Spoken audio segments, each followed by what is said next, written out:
The verb prendre is fairly common and it has a number of idiomatic meanings. You can often figure out the meaning by translating with the word take. It won't necessarily be idiomatic English, but the sense will come through, and then you could determine the better English idiom. Use your dictionary for help. This is where the Oxford Hachette is very helpful because it will show you lots of examples of French usage that you can then match to what you have in your text in front of you. And then in your textbook on page 364, you'll see a list of these idioms that if you'd like to approach it as a memory task.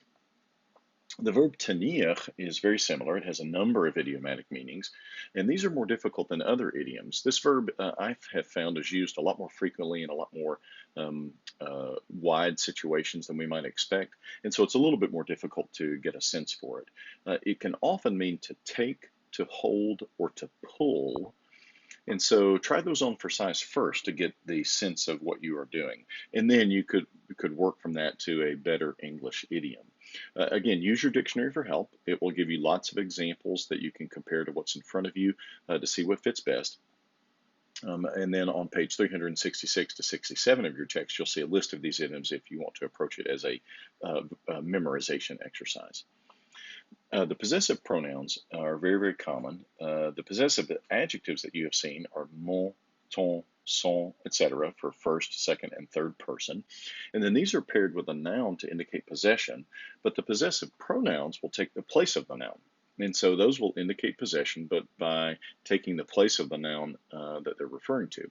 They occur with the article and are declined for gender and number based upon the gender and number of the antecedent. Here is the first person singular forms.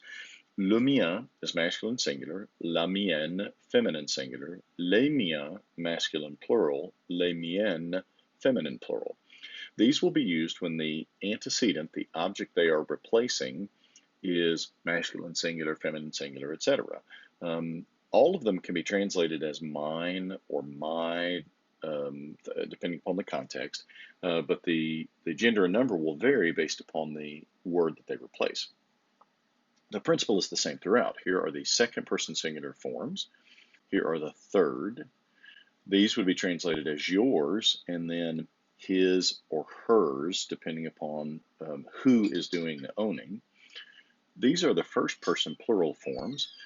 These would be translated as ours, and then the second person plural, yours, and then third person plural forms, they could be theirs, but again, it would refer to either a masculine or feminine entity.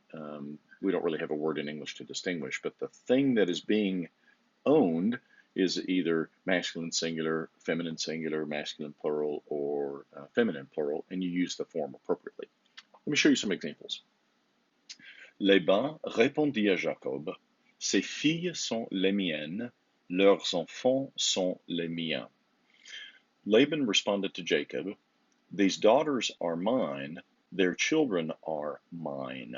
Notice that the first occurrence, les miennes, is feminine plural because it's referring to filles, and then the second one is masculine plural because it refers to leurs enfants, which is masculine plural.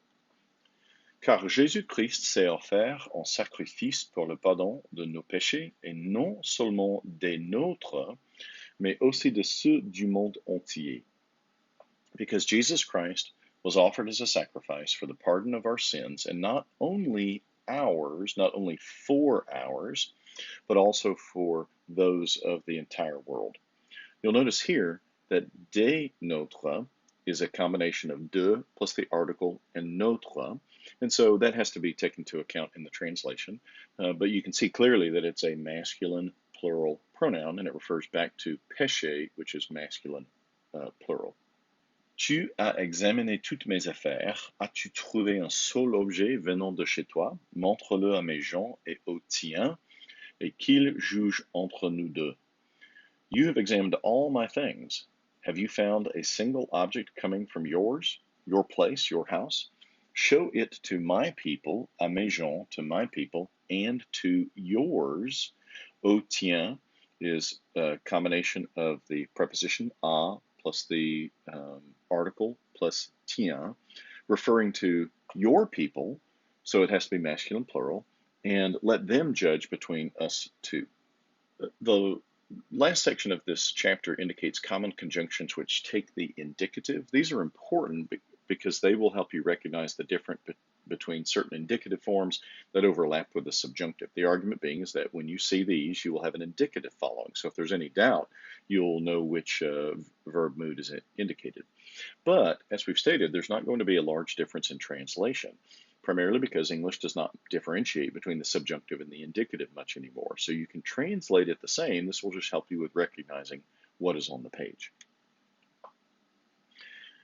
There are a lot of different time expressions you need to be aware of. Il y a is one that you've already seen. It is used with the passé composé or the imperfect to indicate a length of time removed from the present towards the past. So it's oftentimes translated ago.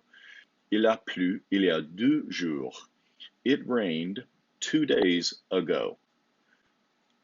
Je connais un chrétien qui, il y a 14 ans, fut enlevé jusqu'au plus haut des cieux.